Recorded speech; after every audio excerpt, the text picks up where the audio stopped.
Sometimes the strongest people are the ones who break in silence. No medals, no cameras. Just a man, a locked car, and a child who might have died if no one had listened. But he did. And what followed wasn't just a rescue.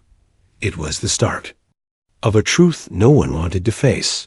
The sun was blazing over Brookfield, just past noon. Everything shimmered in the heat. Tin roofs reflected the harsh light. The road was almost empty except for the usual hum near the supermarket. At the far end of the street, a small clinic stood still, its glass doors shut.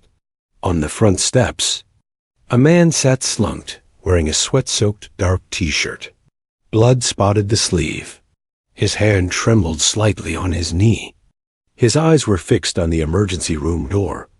His name was Logan Hayes. No one asked if he was hurt, but his expression said it all.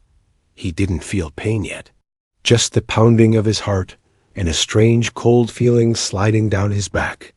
Even in 40-degree heat, the smell of blood and burned plastic clung to him. He had been standing at the gas station minutes earlier, sipping on an iced coffee he'd just bought. He was about to explore Brookfield. Small town, quiet, peaceful. That's all he wanted after years of war. A place where time slowed down. A place where he didn't have to be a soldier dot as he strolled past the parking lot behind the supermarket. A strange sound made him pause. It was faint, dry, and weak, like a kitten crying. He turned his head. The lot was almost empty. But one black SUV was parked close to the fence in partial shade. Dust coated the windows. It looked like no one had touched it in days. But the sound came again, clearer this time. Logan stepped closer. He bent down and peered through the tinted window. What he saw froze him. A little girl was lying sideways on the back seat, her face red and soaked in sweat, her tiny hands clenched, lips pale, one eye barely open. Her head flopped to the side like a rag doll. She wasn't asleep. She was barely conscious. Logan yanked at the door handle. Locked.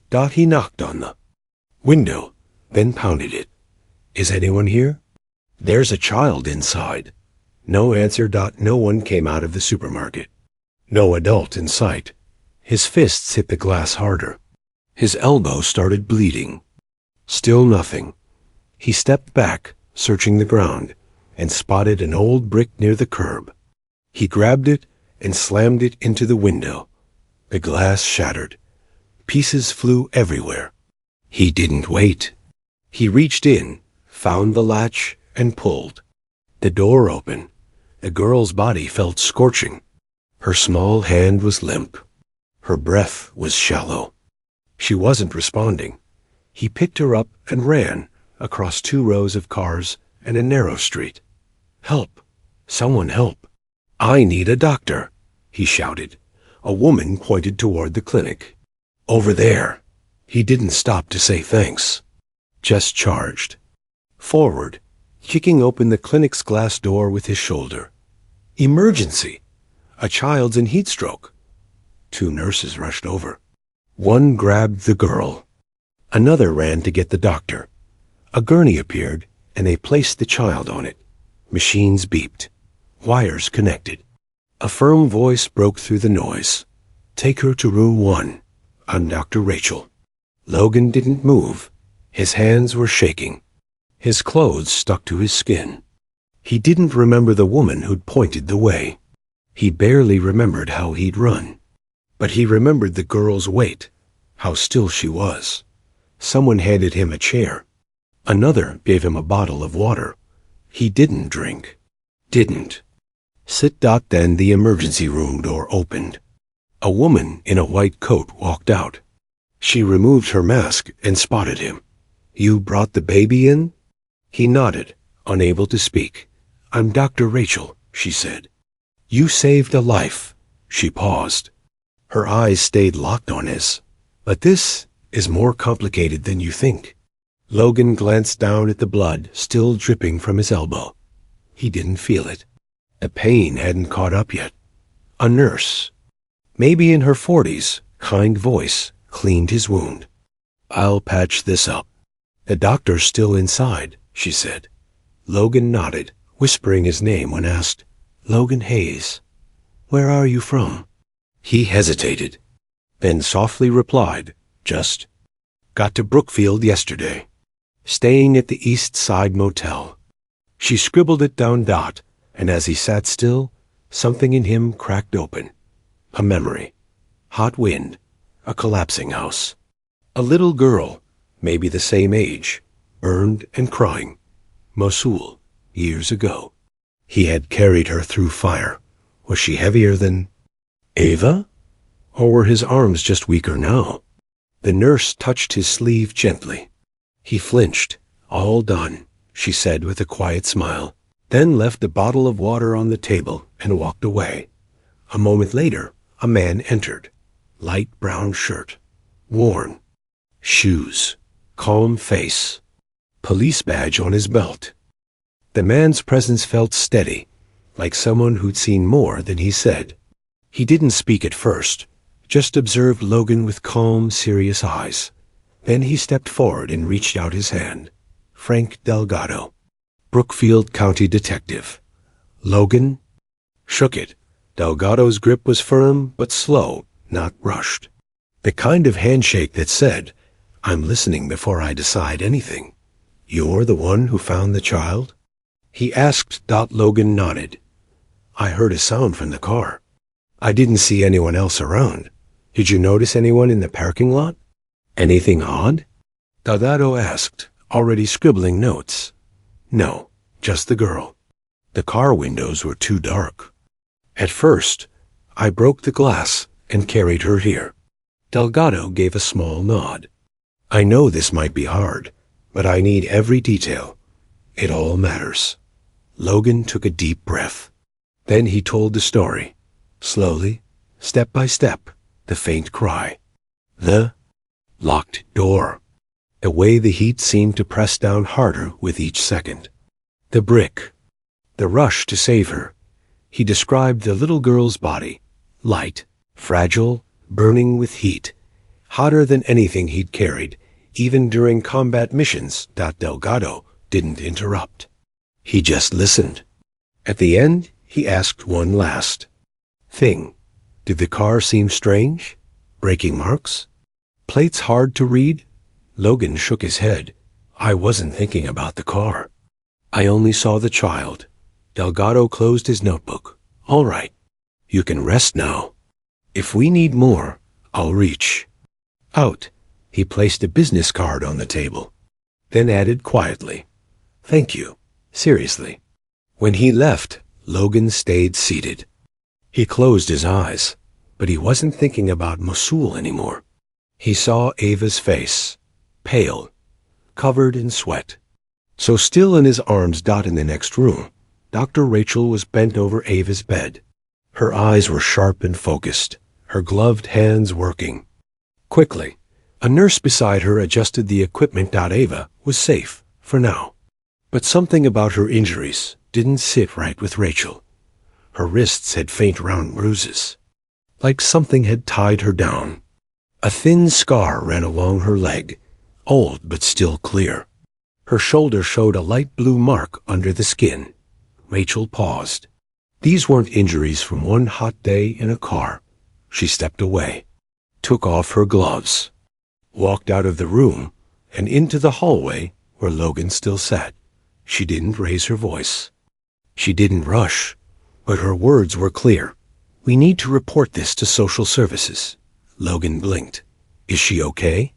"Physically, yes," Rachel said, then paused. "But this might not be the first time she was left behind." The air shifted. He didn't say anything. He didn't need to. The silence said enough. Just then, the front door slammed open.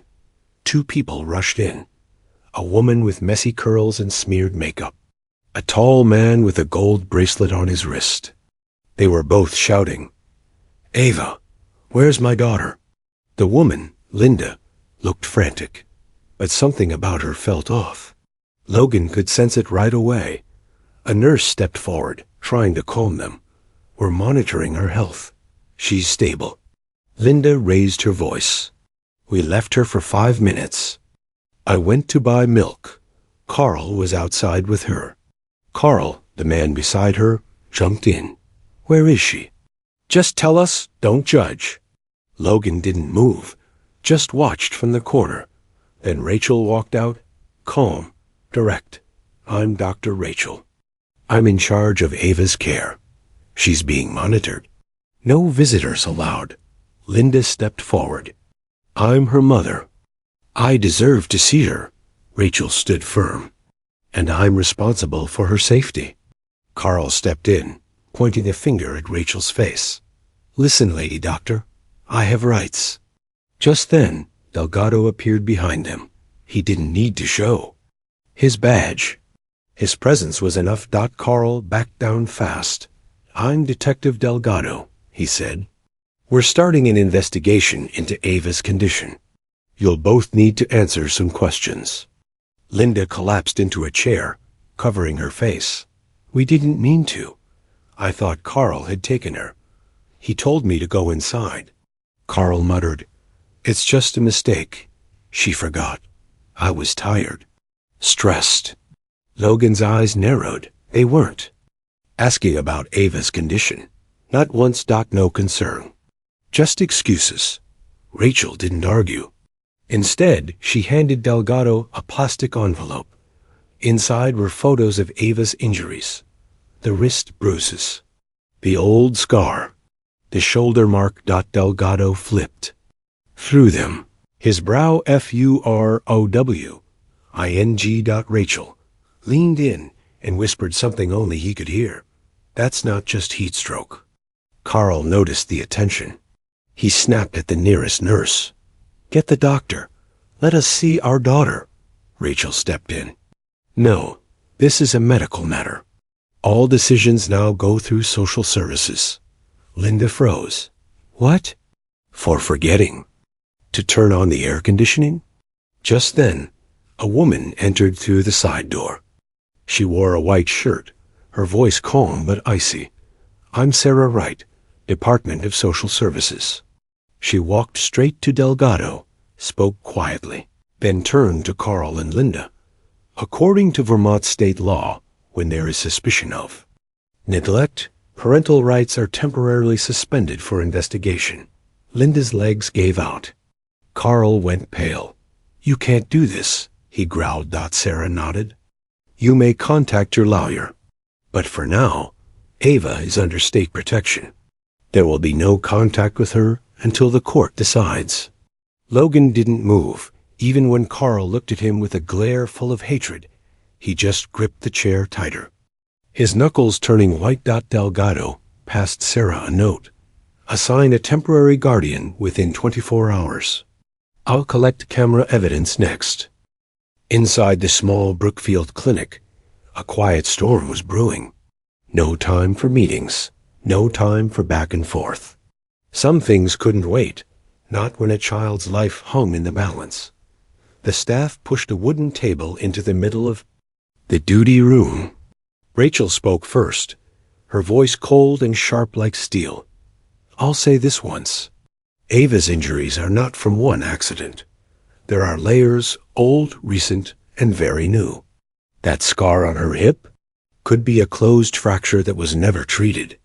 Delgado didn't write anything. He just stared, eyes locked on Rachel. Sarah sat straight beside her, face calm, fingers folded tightly on the table's edge. When Rachel finished, Sarah responded. Instantly, I recommend we use Article 22, emergency removal from parental custody, within 72 hours. Delgado nodded. I'll approve it, but we'll need stronger evidence to make it permanent. He stood up and pulled out his phone. We just got a video from the tech team. He turned the screen around. The image was grainy, but clear enough. 12:01 p.m.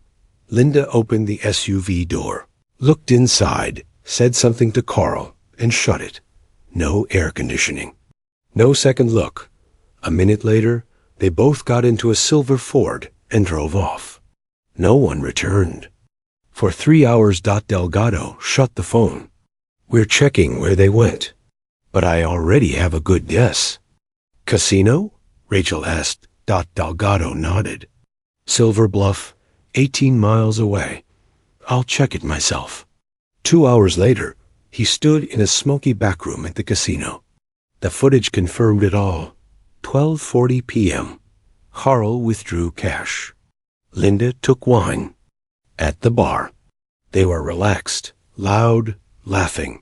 Not a trace of panic. A server remembered them. That guy bragged that someone was watching the kid. Said they needed a break. Delgado took a copy of the video and the witness statement. Back at the clinic, Rachel typed Ava's full medical report. Her back ached. Her eyes burned. But every word mattered. She listed every bruise, wrist, thigh, waist, shoulder. All sizes. Different stages. All serious. She didn't write for anyone to read. Only those who needed to protect Ava. One phrase stood out. Left arm shows delayed reflex. Could be due to untreated past fracture. Rope marks found on torso. Bruises not consistent with a fall.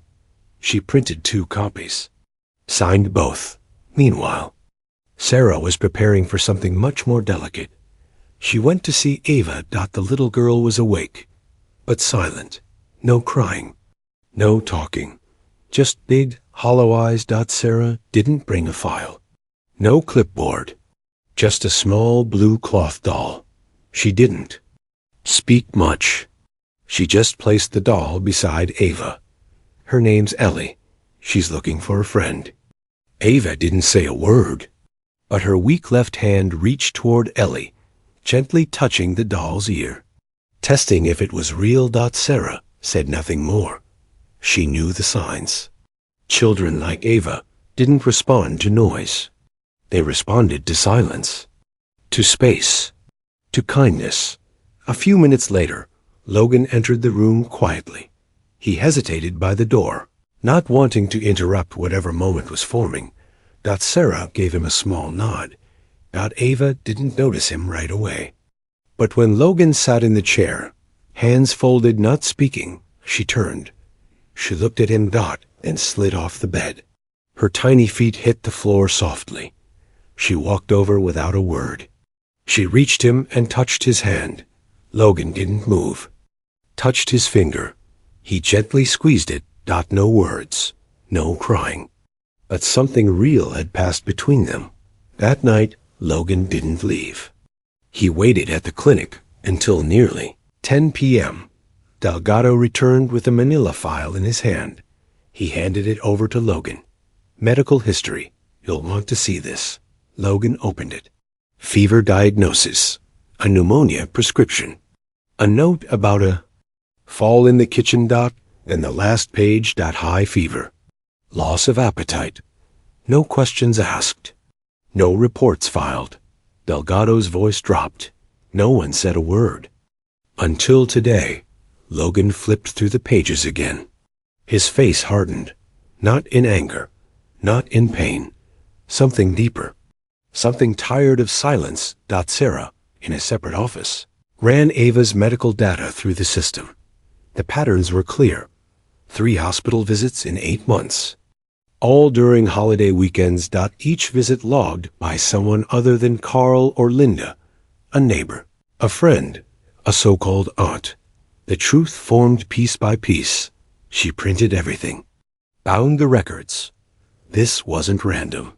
This was planned, hidden. At that same hour, Delgado arrived at Carl and Linda's house with a warrant. Everything inside looked neat. Too neat. He opened a cabinet.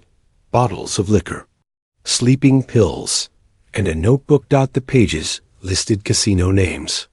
800.800, lost, must recover. Another page marked Ava's name. Notes in another language. Then came the worst part. In Ava's bedroom, they found a camera, disguised as a teddy bear. Delgado removed the memory card and played it on a laptop. There was Ava, tied to a dining chair. Her head slumped. Carl's voice shouted, "All you do is sit there. Useless. A crash. A fall." Her head hit the table edge. Silence. Delgado's jaw. His hands shook. This wasn't a case anymore, Dot. This was a crime. By the next morning, Logan was called back to the Brookfield police station, not as a suspect, but as the only person who had seen Ava right before it all came to light. Detective Delgado sat across from him in a quiet meeting room. Papers were stacked neatly. Logan sat down and read through the statement slowly. It began like this. I confirmed seeing a young girl locked inside a black SUV, visibly distressed, with no adults present. I broke the window and carried her to Brookfield Clinic for immediate medical help. But when Logan reached the attached photo, something inside him stopped. The first picture showed Ava curled in the back seat, the sunlight cutting across her. Red cheeks. The second photo was worse. Eyes barely open, lips cracked, face soaked in sweat. His hand trembled holding the pen. If I hadn't been there that day.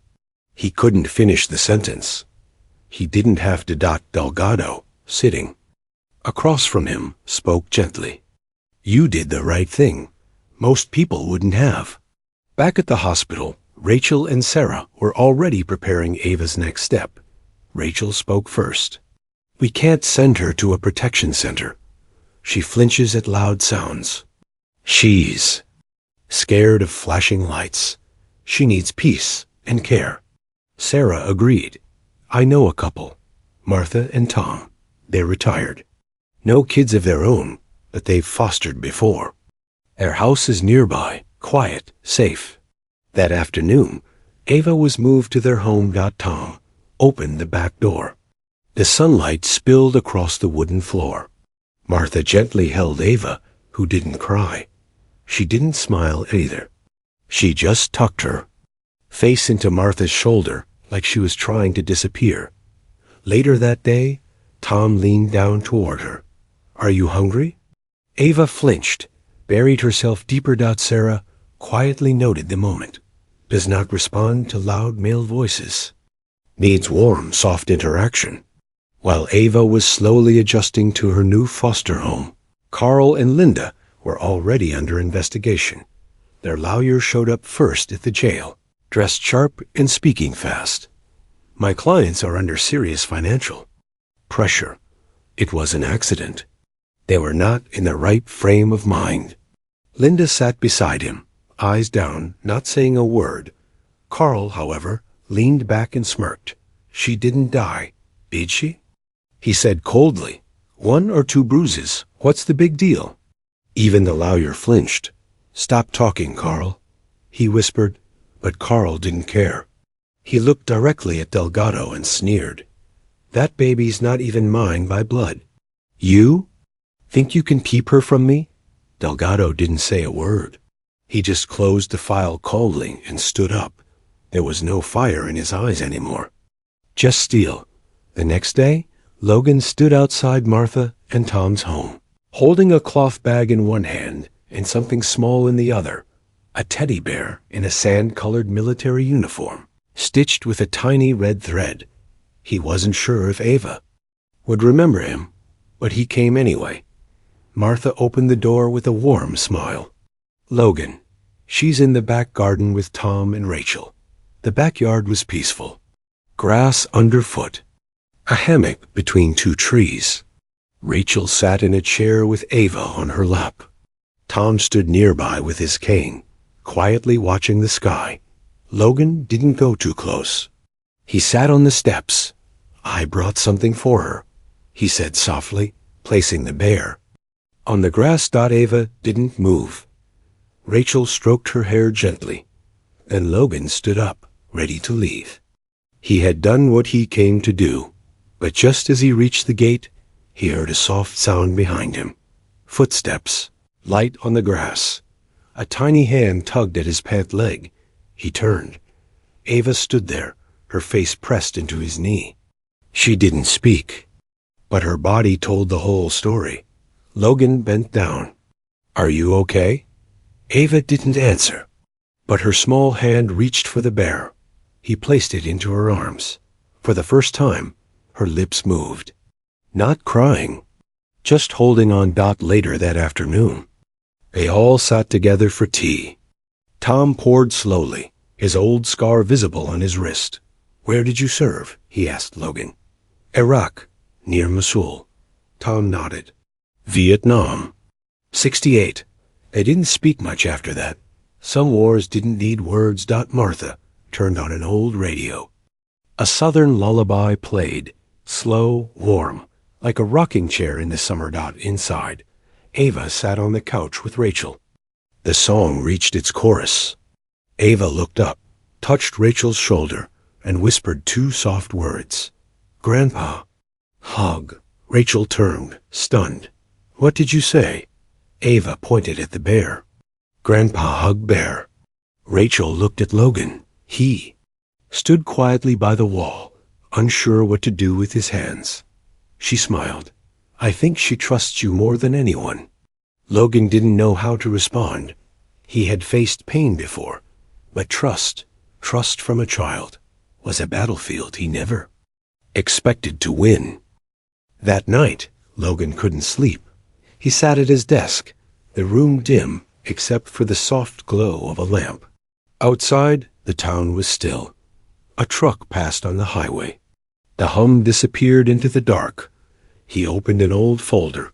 Inside were memories he never fully dealt with, photos, records, half-written letters, and one black and white picture of a little Iraqi girl. She had a wounded leg. Blood stained the bottom of her dress. He had carried her through falling debris, all the way to the helicopter, but the medic had shaken his head. No room. We have 3 minutes. He'd had to leave her behind. She didn't scream. She just looked at him, eyes wide, silent and empty. Now, in Ava's eyes, he had seen that same look again. But this time, she was alive. He wasn't too late. He closed the folder gently, then opened a new file. The title at the top, Application for Temporary Child Protection, Ava Monroe. He typed slowly, carefully. He wrote about the day he found her, the heat, the panic, her limp hand in his, the first whisper she gave him. He didn't make it dramatic, just honest. At the end, he wrote one simple line. I used to carry weapons. Now I want to carry faith. He hit send. The next morning, Sarah messaged him. Court hearing next week. Ava might be called in, only if absolutely necessary. Logan typed back, I'll be there, no matter what. He wasn't just a witness anymore. He had made a choice. Meanwhile, news about Ava's case spread fast. By the day of the hearing, the Brookfield courthouse was full. Cameras stood outside. Reporters lined the steps. What started as a case of neglect had become something far bigger. Logan walked in quietly, holding Ava's hand. Rachel and Sarah sat behind him, calm and ready. Ava clutched her teddy bear close, wearing a pale pink.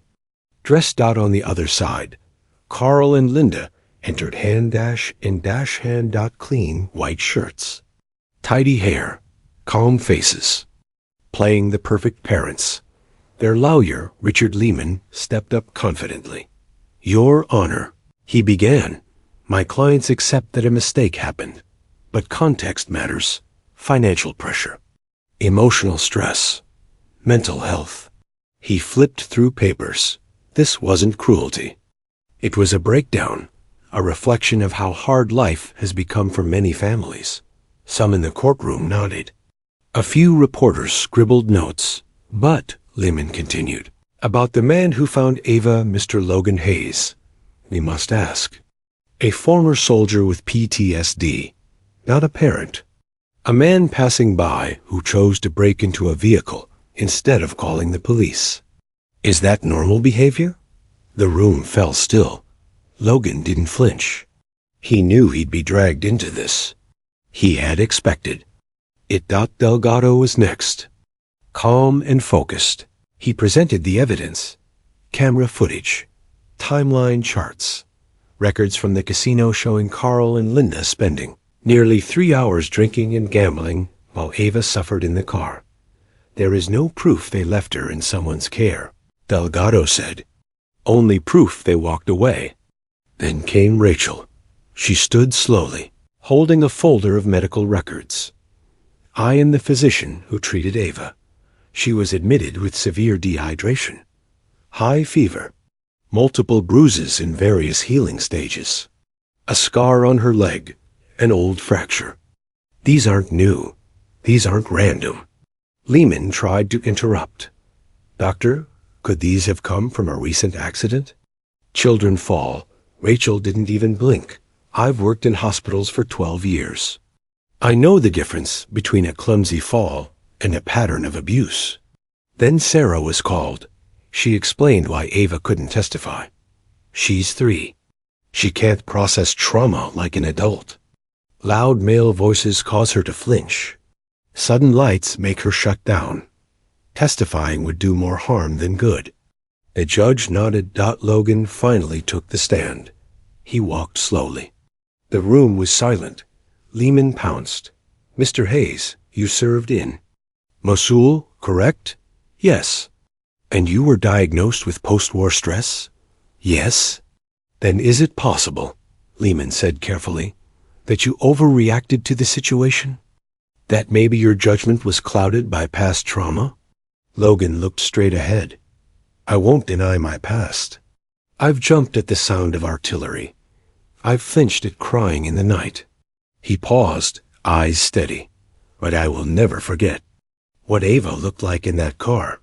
Lips dry, body limp, no air. No one around, just her and the heat.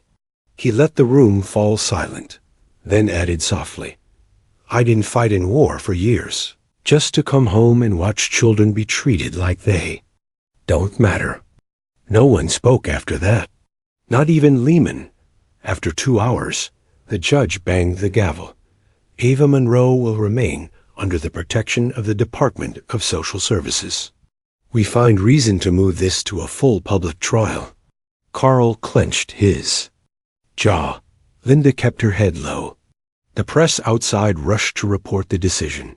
Logan stepped out quietly, but then, a sound behind him. Small footsteps. Ava. She ran toward him, hugging his leg tight. He bent down and held her. And for a moment, there were no crowds, no courtrooms, just a man and the child he had sworn to never let go of again. But the story wasn't over.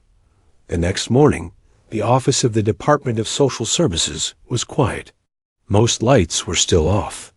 Sarah walked in with a warm cup of coffee, expecting a regular start to her day. But something was waiting on her screen. File code 1175A. Urgent. Biological update. Her eyes narrowed.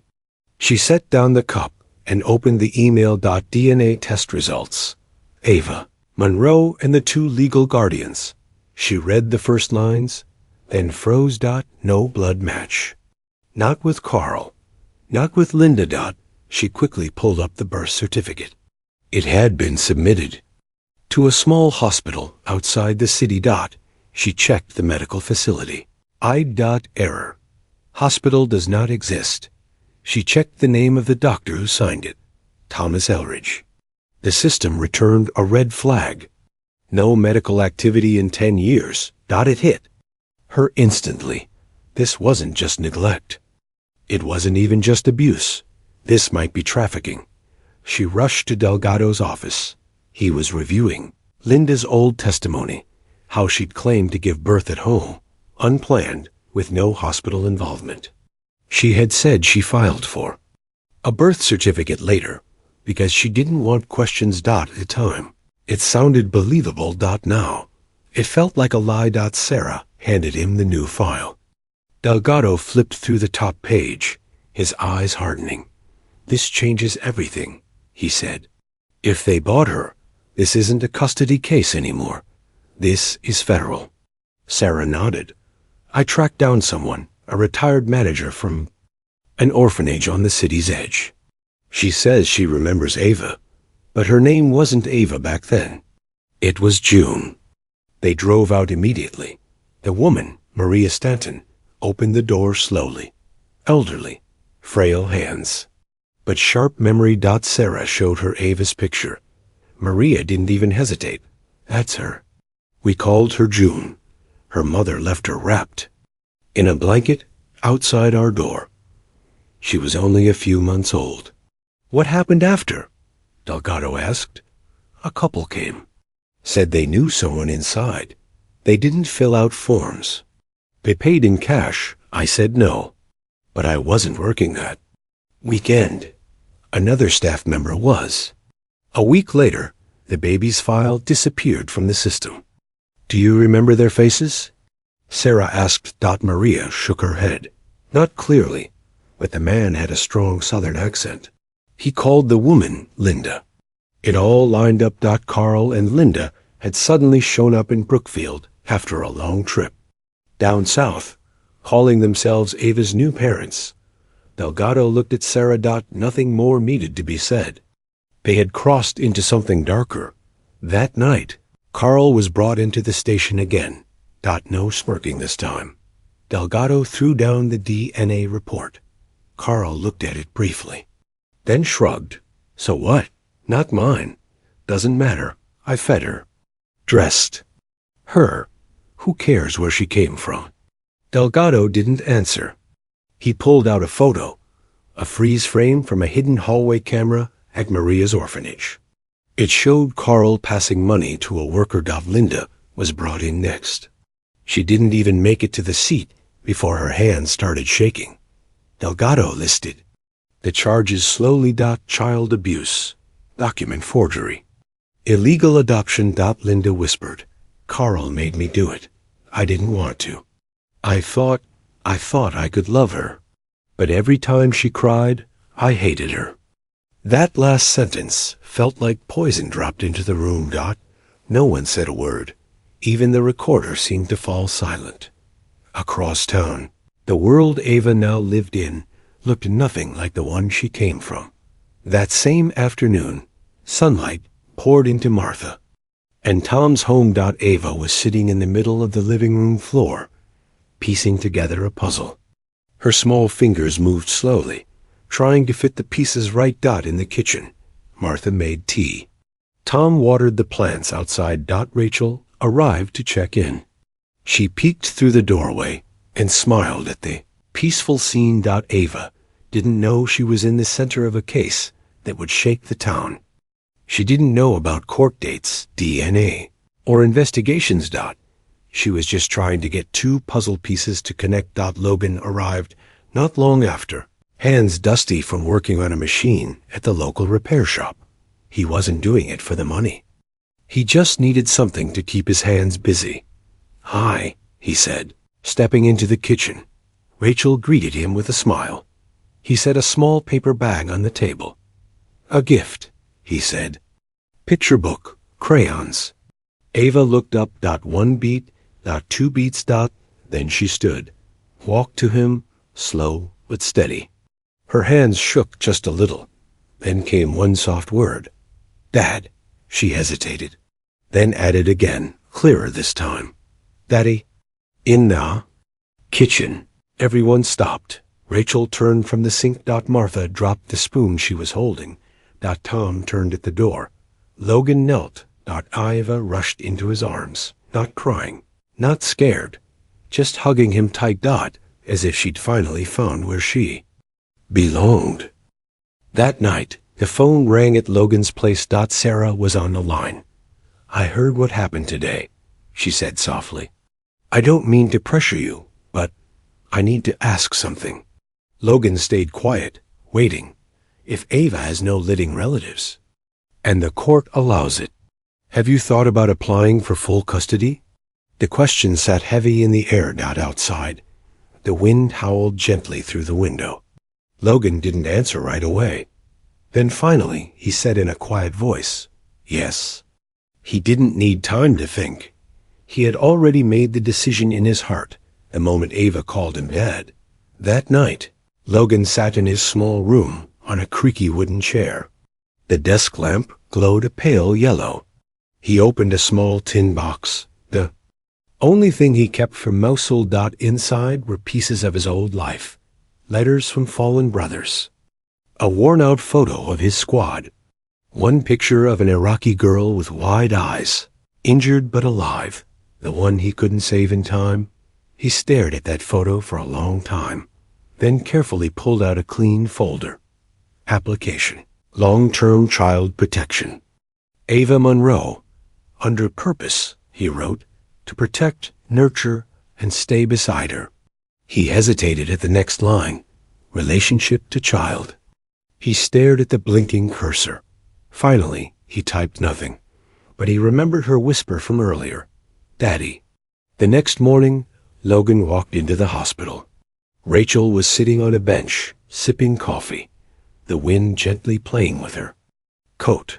He sat beside her without saying anything. After a moment, she spoke. You don't need to explain. I know. Logan stared out at the garden. I've led people in war zones. I've walked through burning buildings. But when Ava called, Dad. I didn't know what to do. Rachel gave a small smile. That's a good place to start. He frowned. But I'm not ready. I'm not sure I'm enough. She nodded. No parent ever is. Even doctors like me. We still stand in front of children and sometimes feel helpless. But we stay. Because they need us to. Logan pulled out the application form. Only one signature remained. Rachel took it. Sarah will handle this. Sarah wasn't surprised when she saw the form. She read through it slowly, then looked up at Logan. Is this about guilt? She asked. Logan shook his head. I know guilt. I've lived with it. It never taught me how to stay. But Ava's different. Sarah turned to the last page and signed where it said, Official Witness. Then looked up and said, From today on, you're not alone anymore. A few days later, the court held the final custody hearing. Linda didn't show. She had entered a mental health treatment program. Her parental rights were removed permanently. Carl did appear, in prison clothes, hands cuffed, eyes sharp and defiant, but no one looked at him. All attention was on Logan, and Ava. He walked in wearing a clean white shirt. Ava wore a little pink dress, her hair in 2 neat braids. In her hand was the same teddy bear, the one dressed like a soldier. They sat side by side, quiet and calm. When the judge entered, everyone stood. The courtroom was still as the judge read from the file. Based on the department's recommendation, along with medical and psychological evaluations and the submitted custody application, he looked at Logan, then at Ava. The court approves legal adoption. Ava Monroe will now be known as Ava Hayes. Logan's breath caught. The gavel struck once. Then again. Final. Binding. Martha wiped away tears in the back row. Tom gave Rachel's hand a small squeeze. Sarah exhaled, her eyes soft. Logan didn't move. Not until Ava looked up at him and whispered, I have a home now. He bent down and hugged her, holding her close as the courtroom emptied behind them. Outside, the sunlight poured over the steps of the courthouse. Logan carried Ava down slowly. She leaned into his shoulder, holding his shirt tight. She didn't ask where they were going. She didn't ask what would happen next. She didn't need to. She believed, as long as he was there, the world could be kind again. 6 months later, spring came to Brookfield. The trees lining the streets began to bloom. Pale green leaves replaced the dull browns of winter. The wind was softer, and for the first time in a long time, the town felt like it was waking up. In the park near the library, children played under a big oak tree. Ava was one of them. Her little feet raced across the grass. Her braids bounced as she ran. A small puppy chased after her, its floppy ears flapping with every step. The dog's name was Button. She named it herself, insisted it had to be Button, even when Logan suggested a dozen other names. He sat not far away, on a wooden bench, coffee cup in one hand, rubbing his temple with the other. He watched her run, smiling quietly. Their home was on the edge of town, not big, 2 bedrooms, a small kitchen, a yard where they planted tomatoes. Nothing fancy, but when the morning light shined through the windows, it felt like a place made for people who had finally stopped running. Every morning, Logan got up early to make breakfast. Sometimes the eggs were overcooked. Sometimes the milk spilled. Once, the cereal box tipped over and scattered across the floor. He and Ava just stared at it, then burst out laughing. They were learning together. Clumsy, imperfect, but honest. Logan learned how to braid her hair without pulling too tight. He learned how to rub her back when she had nightmares. He learned which voice to use when reading about dragons, princesses, or talking animals. And on the nights when Ava slept curled in his arms, he finally learned how to sleep too, without waking from memories of war.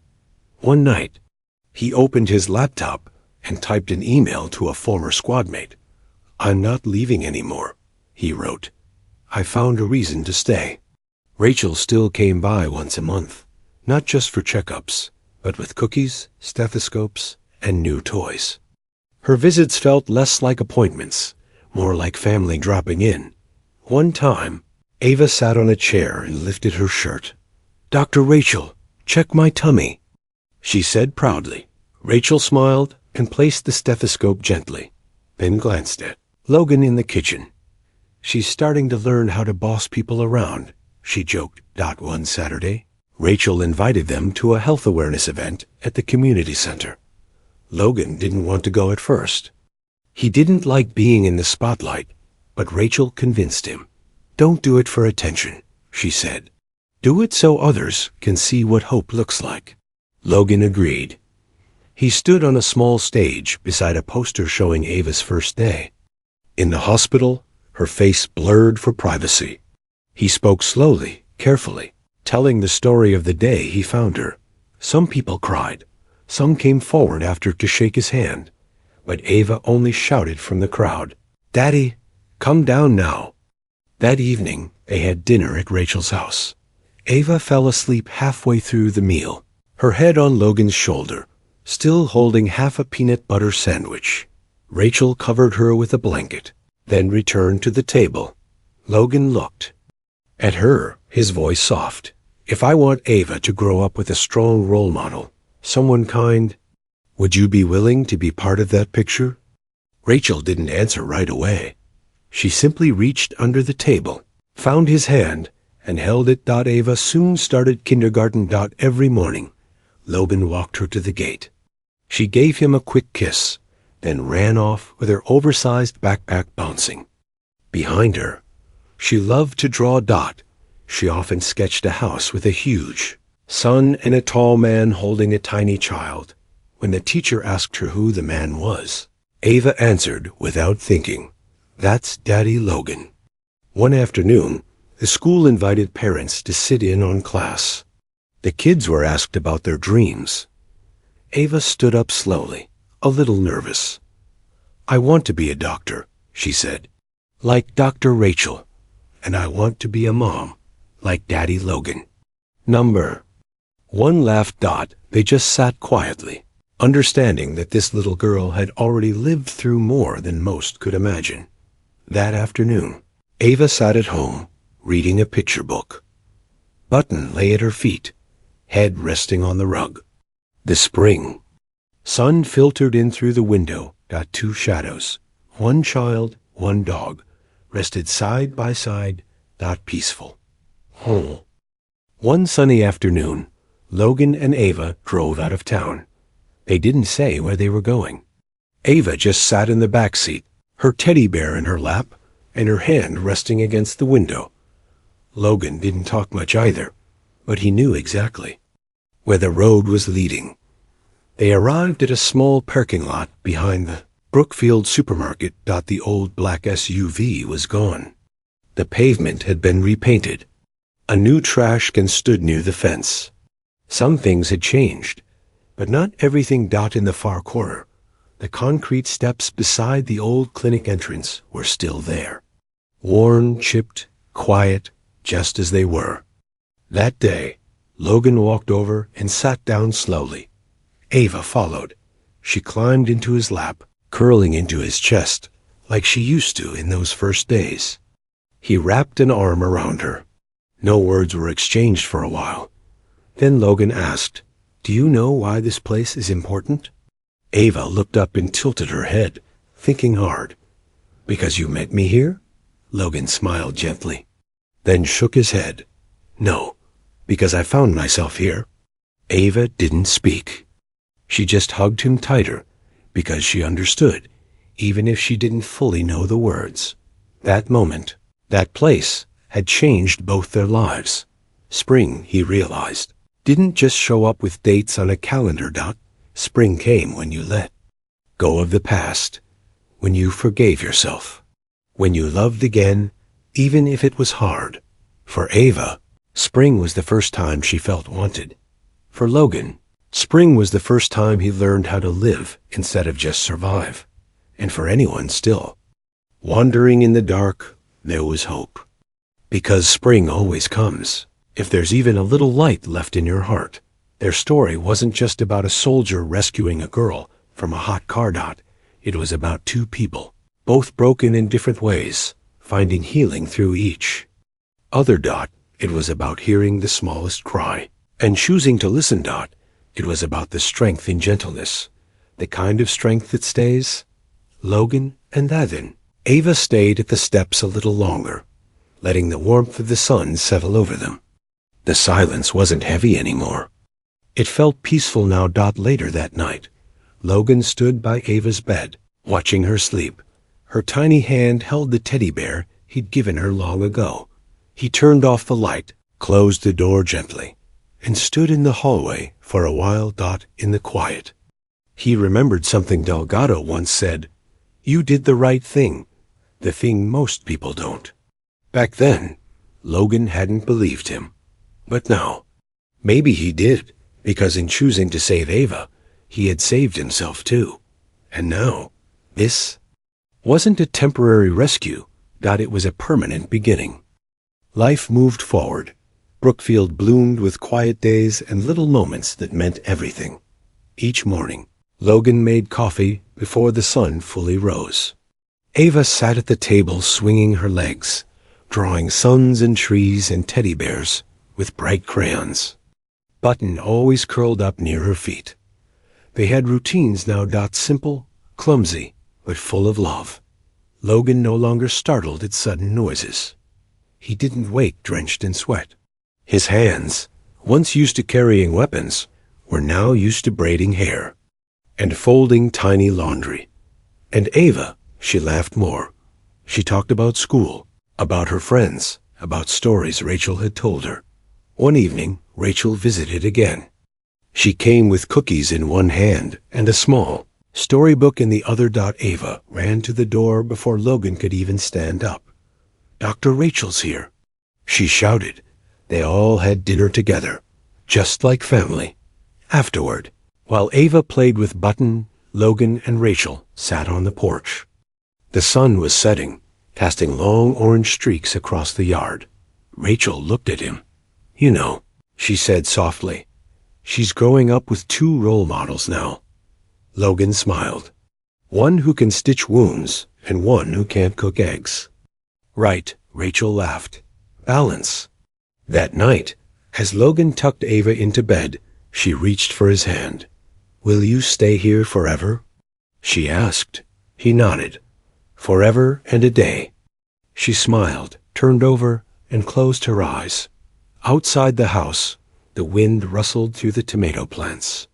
The moon was high, and everything felt still, not with fear, but with peace. Weeks passed. Ava brought home drawings from school.